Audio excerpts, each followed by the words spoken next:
Hi all, Daniel here. We're going to be talking about complexity and notation now. We started talking about time complexity in the previous video, and in particular I mentioned the time complexity for insertion sort, which you can find in CLRS, that big mess there. And as I said, you don't have to worry about the details. You can find them on page 25 to 27 of CLRS if you're interested. But the main point is that time complexity is just the number of operations that you're doing in your algorithm, like the total number of operations you need to do to finish the computation. And we represent that using the notation Tn, where n is the size of the input. Okay, most of the time, well, pretty much all the time actually, you won't have to go into that much details like what you see there on the screen. And in particular, if you remember that from COM225 or COM2010, we generally just take the most dominant term, like which is n squared in this case. But anyway, we have the formula, like the number of operations that our algorithm is doing. So now what? Well, Tn is actually just a function, right? So it changes as n changes. It just maps the number of input to the number of operations that you need to do. For example, here, if n is equal to 10, I have to do 151 operations. If n equal to 20, I have to do 300 something. And if n equal to 30, I have to do 600 operations. So I try to map it on a graph here. You can kind of see it's kind of quadratic. So we know the growth rate of Tn, as in we know how much more time we need if the size of the input grow. Now, we normally just going to talk about time, but the same idea applies for space complexity as well. Like, as the size of the data increases, your algorithm may need more and more space, not just time. By the way, when you're doing insertion sort, what is the main operation that you're doing in insertion sort? So just a very brief refresher. Let's say you're trying to do insertion sort here on that array. Do you remember what to do? Well, I will start with index 0. 18 will stay where it is. Then I will move to the next element, index 1. That's a 2 there. I will move 2 and insert it to the mini array on the left hand side if you like. That's like an array here. 2 goes there. Move to the next element. I will pick 11. I will again put it in there somewhere. So I have to put it between 2 and 18. Then I'm going to move 6 to the right place. I'm going to move that between 2 and 11. So I have to shift 18. I have to shift 11 and I'll put 6 there. So there are actually two main operations that we're doing: comparisons and swaps. So when we're talking about the number of operations that we're doing, you have to be clear what actually is the operation that we're doing. So most of the time, I would imagine that comparing can be more expensive than swapping. But it really depends on what kind of data you're sorting, right? Sometimes you have to take into account both operations. You have to consider both swapping and comparisons because they're both non-trivial. So yeah, we can talk more about this in the workshop. We can also derive the formula for time complexity for insertion sort well, it'll be much simpler than what they're doing in CLRS, for example. But anyway, we now have the formula for the time complexity. And then now what? Well, let's say we have two algorithms. The one on top there is the insertion sort, and we have another sorting algorithm, algorithm B. Which one do you think is better? The top one or the bottom one? How do we compare two different algorithms? Well, you should know from COM2010 or COM225 that you can ignore the lower order terms. So really, if you look at the the formula, there are really only three terms here, n squared, n, and the constant. So I can just rewrite that as Tn equal to C1 n squared plus C2 n minus C3. And you learn from COM2-5 that you can ignore the lower order terms. So we can just say that Tn is equal to On squared. Okay, and we say here that n squared is the dominant term because it dominates all the other terms. It will grow faster than n and also definitely grow faster than the constant terms. In other words, we're simplifying even more. So we look at the previous video, we simplify our test environment. We just say we have a simple computer, like the RAM model of computation. We have a very simple machine. And after we use that simple machine, we derive the formula. And when we derive the formula, we simplify it even more. And that's okay, because we really want to make our life easy. So we want to make our analysis easy to do. Okay. And if you drop the lower order terms, like the constant terms, it doesn't really make that much of a difference. So I have a table here illustrating the difference between the various terms in this formula here. Let's take, for example, n to the power 20, so the third column, and to the n.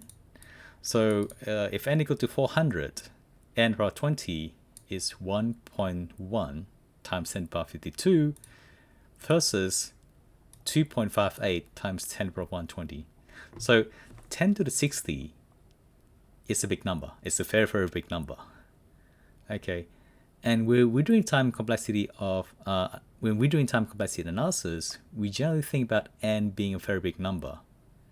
So lower order terms like n, when you compare n to n power 20, it's nothing. You're looking at 400 versus, I don't even know what 10 power 50 is. It's a trillion something, right? It's no contest. N squared compared to n20, no contest. And anything compared to the power of n, it's nothing. Okay, so it's okay to drop low order terms. It really doesn't make that really doesn't make the analysis that much different. And also, when you're comparing algorithms, you don't actually get to algorithms and say, oh, this one's better than that one for sure. And you normally, what you do is you try to classify them into classes, depending on their growth rate. Just want to say that sometimes I use the word order of the function instead of like growth rate. I mean the same thing. Like the order function is how fast it grows. Okay, but anyway, so what are these classes? Well, you know them from COM1-5 or COM1010. You probably learned three things there: log n, and n squared. So log n is binary search, n would be a linear search, n squared would be a double for loop. And then when we hit COM2010 or COM2-5, you learn a few more. At the very least, you heard about n log n there. We also did quite a bit of graph theory, so you express the complexity in terms of the number of vertices and number of edges. And now that we're doing COM3010, you will learn more classes. All right, we're going to discuss this in a workshop. Okay, so the idea of complexity analysis, again, you're not comparing algorithms directly. You're not comparing algorithm 1 to algorithm 2, but you're trying to put them into classes, and that way you know which one's a better algorithm. Like they can belong in the same class, and when that's the case, that's really well, if you really want to know the difference between the two algorithms in the same class, then you have to dig a bit further, sure. But generally what we do in this unit is enough to just say this algorithm belong in this class, that algorithm belong in that class, you know, and then you can say which class is actually better. Like something belong in O log n will be better than something that belongs in ON, for example.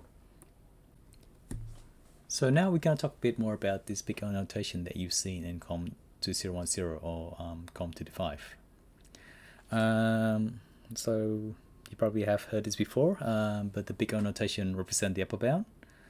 So basically saying that the growth rate of the function will not exceed a certain function. So we're going to formalize that in COM 3010. This is the definition of a big O function. If you got a function fn and you say fn is big O of gn, you got another function gn, that means that there exists a constant c such that for all n greater than 0, fn is less than or equal to c times gn. All right, that's quite a bit of that's a bit of a long definition there. Well, so let me try to explain that a bit more. So fn here is the time complexity of your algorithm. This is the function representing your time complexity, okay? And gn is just some polynomial. It can be n, log n, n squared, whatever, okay? So previously we say that Tn is big O n squared, which means that Tn is your Fn and n squared is your Gn, okay? So what big O notation is saying is that your function Tn or Fn, whatever you like, will not exceed Gn eventually. Like Gn will always grow faster than Fn. So let's try to explain that more using an example. I mean, if you're already okay with this definition, I mean, if you're okay with mathematics, then don't worry about it, right? I'm just gonna try to give a bit more example here in case in case some of you find this confusing. Let's use an example of Tn equal to 3n squared plus 100n plus 25. So let's say that's the time complexity of your algorithm. Now, I'm going to claim that Tn is big O of n squared. So again, if you look at the definition, that means that Tn will always be smaller than n squared. Well, c times n squared. Okay? So that's what I come here. I'm going to claim that Tn is less than or equal to Gn all the time. Well, actually, if I look at Tn now, this is 3n squared plus 100n plus 25. And if I look at Gn now, it's actually n squared. So the left-hand side and right-hand side, which one's bigger? Well, obviously the left-hand side is bigger, right? So obviously you can't just say Tn is less than or equal to Gn. Okay. So what you have to do is, I'm going to put a constant in front of it. I'm going to put 6n squared. Okay, so that's this c guy here, the c. That is slightly better. But still, well, 6n squared is going to be bigger than 3n squared at all times, sure. But 3n squared plus 100n compared to n squared, which one you reckon bigger? Which one you reckon is bigger? The left hand side or the right hand side? Well, at this point, let's try n equal to 1. Let's put in n equal to 1. The left hand side, the Tn is going to evaluate to 128. The right hand side is going to evaluate to 6. So, nope. The left hand side is still bigger. So that statement is wrong. Tn is not smaller than Gn. Let's go a bit more. Let's go to 10. If n is equal to 10, then the left hand side is going to be 1325. The right hand side is going to be 600. Okay, slightly better. Let's go up to 100. All right, finally when I go to 100, the left hand side is 40,000 and the right hand side is 60,000. Great. This is what we want, right? And I hope you can be convinced that if I increase n more, well, the right hand side is just going to dominate the left hand side. So this is what it means for something to be big O of something else. So remember, we want to bound our time complexity. We want to put a bound on Fn. We need to have Gn, some sort of function. In this case, it's going to be n squared. We need to put a constant in front of that. That's 6 here. And furthermore, we need a point n0, like that n0 is going to be 100. We need to have a point such that this statement is always true. And that point here, in our example, the point there is 100. So once you pass n greater than 100, you're good. This statement is true. This is what it means for Fn to be big O of Gn. So remember, just because Fn is big O of Gn, it doesn't mean that Fn is always smaller than Gn all the time, right? But it's, what it's saying is that eventually Gn will dominate Fn. Actually, a constant times Gn will eventually dominate Fn. And actually, I just want to show that Fn is big O of Gn, and you're probably going to be doing this in your exam. It's actually just simpler. What you do is just pick a big constant. So for example, let me just rewrite the time complexity again. You got 3n squared plus 100n plus 25. Now I know for a fact that this is smaller than 100n squared plus 100n squared plus 100n squared. Let's see what I did there. I'm just like adding up. I'm just pick the biggest constant and put that constant in front of every term. Right, and that is equal to 300n squared. So now I can also say that Fn is big O of n squared using constant c equal to 300, and then n0 just equal to 1. We're going to be doing a bit of that in the workshop, so if you don't understand all that, don't worry, we'll try to pick it up in the workshop, but hopefully that should be simple enough for you to understand. A few more questions now. If you have n squared plus 1000n, do you think that's big O of n? Well, hopefully, obviously not, because n squared is bigger than n, so our n can't be the upper bound. What about n? Is n equal to big O of n squared? So some of you probably say no, but actually yes, that is true. Because n squared dominates n, right? Again, remember the definition. You just have to find, you have to show that Fn is always smaller than Gn, like some constant times Gn. And that is definitely the case with n and n squared, because n will always be smaller than n squared. What about 2 to the power n plus 1? Is that big O of 2 to the n? We can probably discuss this in the workshop. It's probably better because it'll be more interactive during the workshop, especially the last one here. Yeah, that won't be as straightforward. But anyway, in relation to the second example here, just have a few more things to go through here.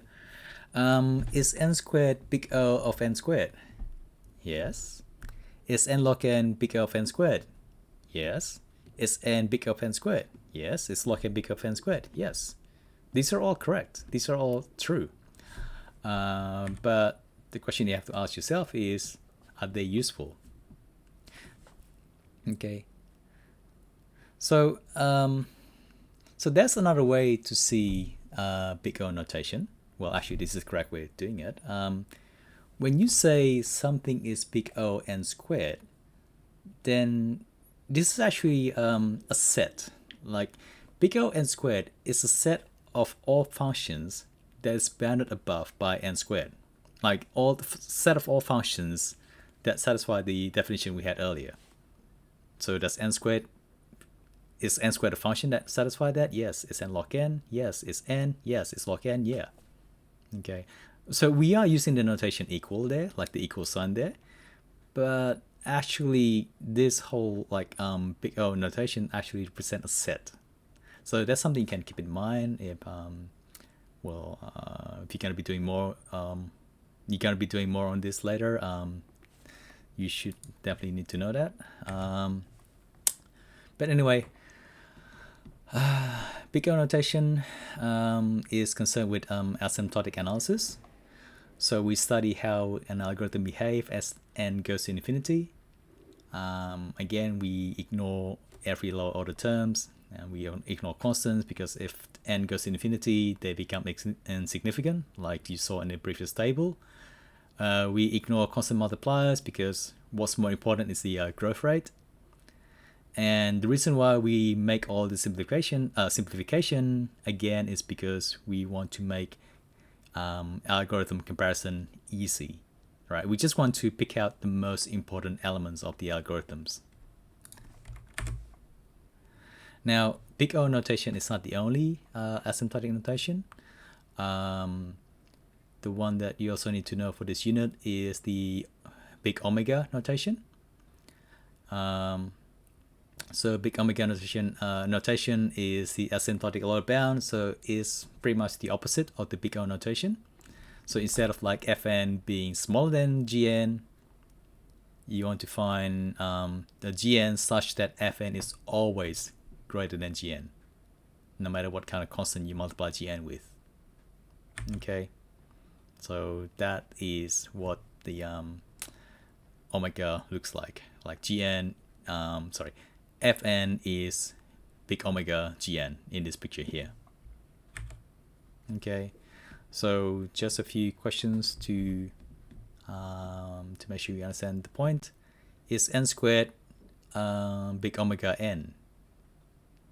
Yes, like n is dominated by n squared, so that's correct. Is n log n big omega n? Yes. Is n big omega n? Yes. Is log n big omega n? Yes. I mean, no. It's not, because log n is dominated by n, not the other way around. I'm sorry. Okay. But again, all these statements are true, but as I said earlier, you gotta ask yourself, is it actually useful? Well, there is one more notation. This is the theta notation, and you may say this is actually the most useful one. The theta notation is the tight bound. So remember what we have earlier with the big O notation. Big O notation is the upper bound. So is n big O of n squared? Yes. And that's not very useful, right? Because n is probably nowhere near n squared. But same thing here, is n squared big omega n? And again, the answer is yes. But also that's not that useful because again, n is far away from n squared. Theta is a tight bound. So if fn is theta gn, that means you can find a function gn such that c1 times gn, like constant times gn, is less than fn all the time, and a constant times gn, another constant, c2 times gn, is bigger than fn all the time. So what it means is if fn is big theta gn, that means fn is omega gn and also big O gn. Now, we normally use big O notation when we should actually be using the big theta notation, and that's actually fine. We did this back in COM 2010, COM 225, because back then all you had was the big O notation, right? But that is fine because when we describe an algorithm using the big O notation, we try to get as close as we can to the tight bound. So if I ask you what complexity is boundary search, you will say big O of log n. Well, if you say big O of n or you say big O of n squared, you're going to get marked wrong. Although actually it is correct, because if you have a boundary search algorithm, it's probably going to be log n. If you implement a log n, then that is also big O of n, right? Because big O is just the upper bound. But just be aware that if you are using big O notation, then you should try to go for the tight bound, because otherwise it's just useless. It's like the example I had earlier, right? If you're going to say linear search is big O of n squared, is that mathematically correct? Yes, it is. Is that useful? No. So don't say things like that, yeah? Anyway, that's what fn big theta gn looks like. It's just basically sandwiched within the two functions. And I think that's pretty much it for asymptotic notations. During the workshop, we're going to go through some questions, and hopefully you'll get more used to them in the workshop. You basically just have to play around with the definition. But they're all the same definition, just upper bound, lower bound, and type bound. Okay. Anyway, I want to go back to the complexity of the insertion sort. Now, in my example earlier, I told you that the number of operations is going to grow with if you increase the number of data. So that's very logical. If n equal to 10, for example, I need 150 operations. If n equal to 20, I need 300 something operations. N equal to 30, go up to 600 something operations. The question I want to ask is, if n is equal to 10, is Tn always equal to 151? So we're not going to increase the size of the input. We're going to have the same input, but the same input of the same size. But if I give you different inputs with the same size, will you do the same number of operation? All right, let's go back to the example of an array. So here, I've actually sorted the array. Let's say you do an insertion sort on that array there. So 0, I don't have to do anything. 2, don't have to do anything. Well, I compare 2 to 0, and 2 is bigger, so it stays where it is. The next one is the same. 2 is the same with the next one, so it just stays where it is. 5, I just check with 2, compare 5 to 2. Well, 5 is bigger, so again it stays. And it goes all the way to the end, like 18 is bigger than 14, so it just stays. I'm doing n comparisons, but I'm not doing any swapping at all. So I'm doing a lot less operations actually, right? Now compare that to another one. Again, this array is sorted, but this time in descending order. So how much work do I have to do to sort this array? All right, I'll start with 14. I have to swap it with 18 because I have to insert it there. Okay, with 11, I have to compare 11 to 18. Then I have to compare 11 to 14. So I have to compare twice. And 6, I have to compare to 18. I have to compare to 14. I have to compare to 11 before I have to do the swap. And I have to move all the characters as well. I have to move all the numbers as well, right? So as you can imagine, when I finally get to 0, I will have to compare that to the rest of the array. So that's a pretty expensive thing to do. So now you got 2 different inputs of the same size. One is sorted in ascending order. One is sorted in descending order. If you run insertion sort on both of them, the one on the left, the one which is already sorted, will be much faster to sort, right? You'll be doing a lot less operations. So that's pretty much what I said earlier.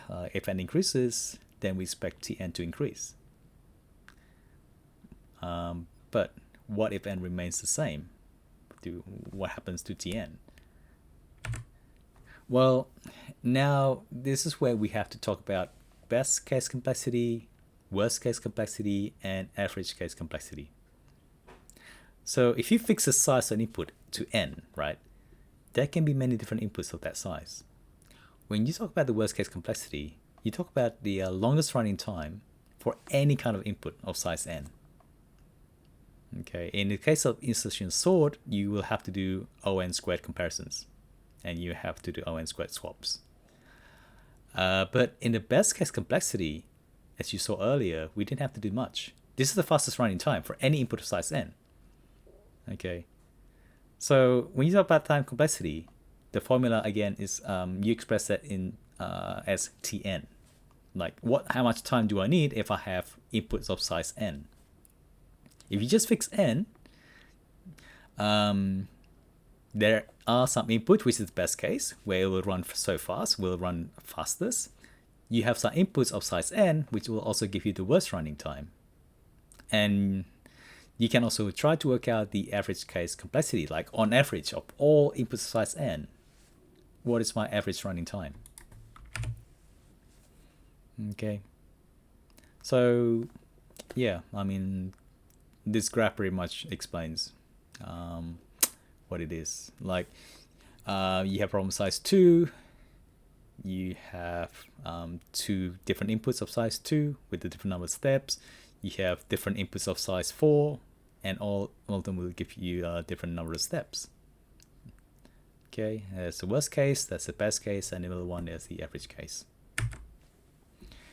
Okay, so in practice, which one do you care about? In practice, we care about the worst case complexity. I mean, you heard about the term in COM 2010, COM 225, because it is the most useful measure.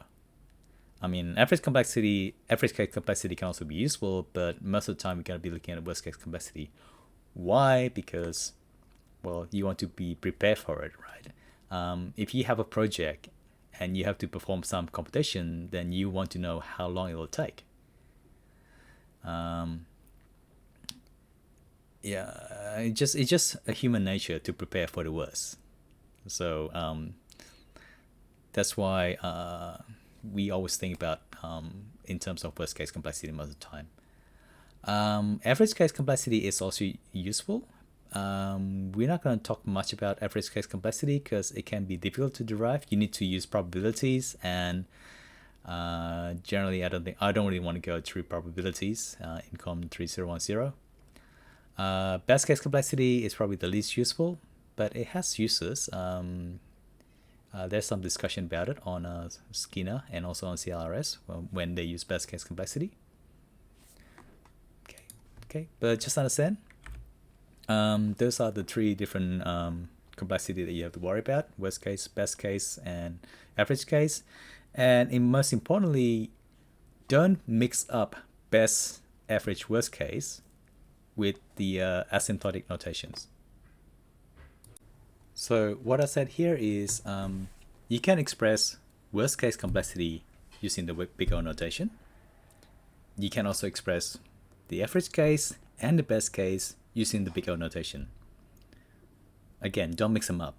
For example, I can say that the worst case of my algorithm is big O n squared. So I'm saying that in the worst case and the worst possible case, I'm not going to need more than n squared operations. You can also say that my best case is big O n squared.